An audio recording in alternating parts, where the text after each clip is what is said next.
Hi all, welcome to blasters arena. Kerala ബ്ലാസ്റ്റേഴ്സിന്റെ യുവതാരമായ കോറു സിംഗ് കഴിഞ്ഞ സീസണിൽ ബ്ലാസ്റ്റേഴ്സിന് വേണ്ടി കളിച്ചിരുന്നില്ല. അതായത് അദ്ദേഹത്തിന് കുടുംബപരമായ ചില പ്രശ്നങ്ങൾ ഉണ്ടായിരുന്നു.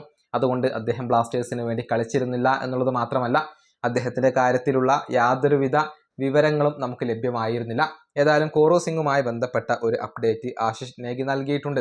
അതായത് കഴിഞ്ഞ സീസണിൽ കുടുംബപരമായ ചില പ്രശ്നങ്ങൾ കോറു സിംഗിന് ഉണ്ടായിരുന്നു. അതുകൊണ്ടാണ് അദ്ദേഹം ബ്ലാസ്റ്റേഴ്സ് വിട്ടത്. പക്ഷേ നിലവിൽ അദ്ദേഹം ഇപ്പോൾ ഓക്കെയാണ്. പ്രശ്നങ്ങൾ എല്ലാം പരിഹരിക്കപ്പെട്ടിട്ടുണ്ട്. ഈ സീസണിൽ ഫുട്ബോൾ കളിക്കാൻ അദ്ദേഹം ആഗ്രഹിക്കുന്നു എന്നുള്ള ഒരു അപ്ഡേറ്റ് ആണ് ആശിഷ് നേഗി നൽകിയിട്ടുള്ളത്. പക്ഷെ അദ്ദേഹം ബ്ലാസ്റ്റേഴ്സിന് വേണ്ടി കളിക്കുമോ അതല്ലെങ്കിൽ മറ്റേതെങ്കിലും ക്ലബിലേക്ക് പോകുമോ എന്നുള്ളത് വ്യക്തമല്ല. ഒരുപക്ഷെ മറ്റേതെങ്കിലും വലിയ ക്ലബ്ബുകൾ കോറു സിംഗിനെ സ്വന്തമാക്കാൻ താല്പര്യമുണ്ട്. പ്രത്യേകിച്ച് മോഹൻ ബഗാനൊക്കെ ഇപ്പോൾ ഒരുപാട് സൂപ്പർ താരങ്ങളെ സ്വന്തമാക്കുന്ന തിരക്കിലാണ്. നേരത്തെ കോറു സിംഗിൽ താല്പര്യം പ്രകടിപ്പിച്ചുകൊണ്ട് ചില ക്ലബ്ബുകൾ രംഗത്ത് വരികയും ചെയ്തിരുന്നു. ഏതായാലും ഇത്തവണ ബ്ലാസ്റ്റേഴ്സിൽ നിന്നും ഒരുപാട് താരങ്ങൾ പോയി കഴിഞ്ഞിട്ടുണ്ട്. സച്ചിൻ, സുരേഷ്, നിഹാൽ, സുധീഷ്, അതുപോലെ തന്നെ സഹീഫ് തുടങ്ങിയ താരങ്ങൾ എല്ലാവരും തന്നെ കേരള ബ്ലാസ്റ്റേഴ്സിനോട് ഗുഡ് ബൈ പറഞ്ഞിട്ടുണ്ട്.